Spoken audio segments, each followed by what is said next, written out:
So in this video, I want to talk about the relationship between Belle and Freya and the dynamics between them. And does Belle have that kind of Rizz, as so to say, to really persuade and win Freya's heart? Or is it all just terrible storytelling or just bad writing? And I will get into that, but as a clear warning, I will be going over basically what I see as cut content. This won't be spoilers because I won't be going anything that would be in season 5, but this is stuff that is in the side story volume. So there is a special volume about Freya that will never be in the anime, sadly. It is a good volume about Freya. I mean, maybe they could do an OVA, but I don't see that being the case just because of how the animes is. But so this isn't spoiler content. This is simply, in a way, cut content, even though it isn't really cut because it ain't part of the main story. It's side story stuff. So think of it as that way. It's an extension. So going into the relationship between Belle and Freya, it's always been a very spicy one because Freya's always been very protective of Belle. She's always interfered in his growth. And one of the things that Belle is very much is he's a very driven individual, and being driven can be quite endearing. A lot of women do find that quite endearing and quite nice to see someone very driven, focused on their goals, and Belle is one of those. Yes, he can be a little bit wishy-washy. He gets all blushy whenever a girl tries to talk to him or flirts with him or shows things, you know, a little bit of too much skin for his blood pressure to handle, and he gets all flustered and runs away. Or if his certain little crush gets a little bit too close, rubs his hair, and then he gets all flustered. But that's different than being driven. You know, being flustered and shy about being too close to a girl or being flirted upon is different than being driven. Belle is very, very driven and very focused on his goals of rising up to Iz's level of basically power in the dungeon. And so Belle is very much focused. It's what his main goal is, and that can be seen as very nice. It's an aspirational thing. It adds a bit of confidence as well to Belle, even though it never gets to his head as well. And that's another trait I think is something that many women do like about Belle, is that he's not egotistic. Even though he's gaining levels very fast, he's massive power-ups, and he's got this knife, he's got a lot of power behind him. The knife is very strong. It allows him to cut through things very quickly. He's got some nice armor that he has well built for him or make. And then, of course, he's gaining levels very quickly. That is something that could get to his ego. He could get very puffed up ego and be like, oh yeah, look at me, I'm top tier, I'm a stud. And some people do think that of him. They do think that maybe he's getting a little bit too overconfident, which is why a certain group of adventurers end up roughing him up in the first season. But they learn very quickly that he is very humble, he keeps to the ground, and he just tries and focuses on his goals, which ends up allowing a lot of people to kind of really have a lot of respect and love for him. And it's not just females, it's also males as well. There are some male characters that, as I just mentioned, try to rough him up, that become very big fans of him. And so that all falls back into his personality. He's not egotistic, he can be a little bit charming, but get very flustered, so it's kind of that cute aesthetic to him, but he's very driven, and that is something I think Freya, one, likes, but also the fact that his soul is white. And this is something that's mentioned in the side story volumes, is that Belle has a white soul, which is very unique. And so she is a bit of a collector. She likes to kind of collect adventurers that are kind of a little bit exotic. She kind of has that bit of a weird thing about her.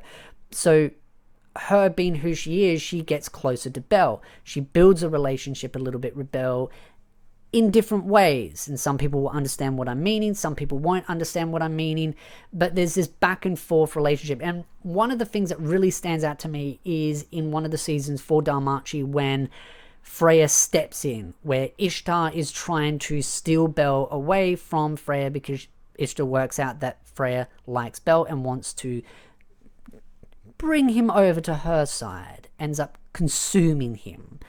And so Ishtar uses that as an opportunity to get at Freya, and she says, nope, I ain't having that, and ends up raiding her establishment. But in the final words, when Ishtar is sent back to the heavens, she turns to Belle where he is out in the distance, and in the light novels, it very much shows this. Belle knows exactly what Freya says, and it is, I love you. In the anime, it's a little bit more wishy-washy of how they explain it. Like, Belle kind of knows.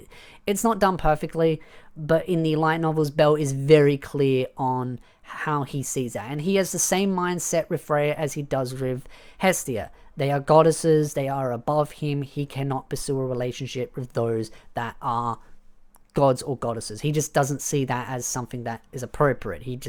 His respect and care for them is just too high, and he can't see himself ever being in that area. It's just something unattainable. It's just a no-go zone. It's a line that he will not cross.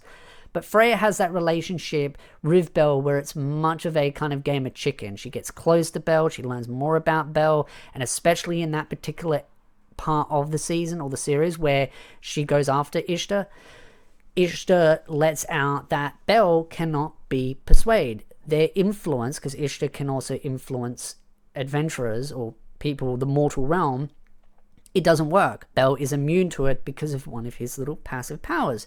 And that makes Freya desire him even more.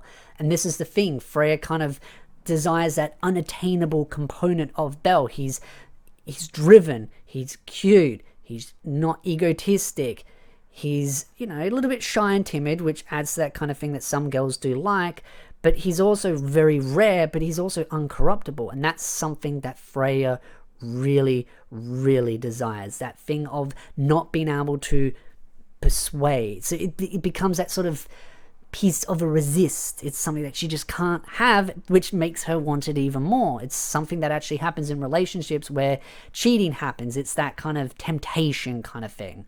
And that's why those kind of live action shows or romances or animes and all that are very much beloved by some people, because it's that temptation that kind of really pursues or makes people want stuff. Now, this is spoiler based, so I'm giving a pre-warning here that I will be covering a couple of spoilers, but nothing too deep. So 5, 4, 3, 2, 1. As far as Freya goes, there is a component in the later parts of the light novels, and this isn't super heavy spoiler, that Freya is very much one of those where she feels really frustrated with herself because of how her powers work. This is why it's not really spoilers, but it is spoilers. It's like use Captain Obvious, but in the later light novels it explains it much more detailed, that Freya has this aura about her. Like, everyone falls in love with her. So as soon as she walks up to someone, they're captivated by her because of her passive aura. Like, she can use her eyes and persuade them and basically brainwash them into becoming her puppet, but her general aura also is kind of like that. It's like a weaker version. It's like a lower ranked version in like an MMO or a game where it's a lower charm effect and it's a passive aura. So just walking out on the streets, showing herself, people will just naturally just fall into the gaze and fall in love with her. That's why she will walk around with the hood and everything to try and hide her aura a bit and not allow people to be just passively captivated by her. Belle doesn't have that. Belle is immune. I mean, it's mentioned just before where he's immune to her powers, as is Ishtar's, which makes her desire him more because she wants a actual proper relationship. She doesn't want to fall in love with a man that's just in love because of her passive aura. She wants a man to fall in love with her because of who she is. And she can never have that because even the gods will fall in love with her based on her passive aura, which is explained in better detail in the later light novels, but it is hinted at multiple times throughout the story. It's just much more driven than that. That is what really irks in the back of her mind. Belle is not one of those people that can be persuaded by that passive aura. He's immune. So that's what makes her so driven by him. On top of all the facts that, yes, he's cute when he gets all flustered, he's driven, as I've all mentioned, and I'm sure some people will argue that, oh no, being cute and flustered is not an attractive trait. Trust me, someone that's been around the block a couple of times, trust me, being cute and all innocent does have its charms, and it can win some girls' hearts over very, very quickly. Trust me, I've used that charm before, and it works like a charm. So anyone sitting there saying, no, it doesn't work, you're sorely mistaken. Maybe you just haven't had luck doing it, and maybe you just haven't used that cutesy charm. And maybe, I mean, this is something as well, is if you're trying to fake being cute and charming, chicks can pick it up pretty quickly, or the opposite gender can pick it up pretty quickly, whether it's a guy doing it or a chick doing it. Some people can pick up on the fake cutesiness. It's not that I fake it, it's just sometimes you just have those moments where you're being all cutesy and someone's like, oh, that's nice, kind of thing. So I think Belle can be very charming, and I can see why a lot of girls would find him attractive as a personality, and also You know, he's got a bit of a cuteness to him with the white hair and everything. I can definitely see why Freya would be captivated by him as overall, not just looks, but also charms as well. So I'd love to know your thoughts in the comment section down below. What do you think of the relationship between Belle and Freya? What other character relationships would you like me to talk about? Again, if you like this video, hit the like, subscribe, and I'll see you beautiful nerds in the next video.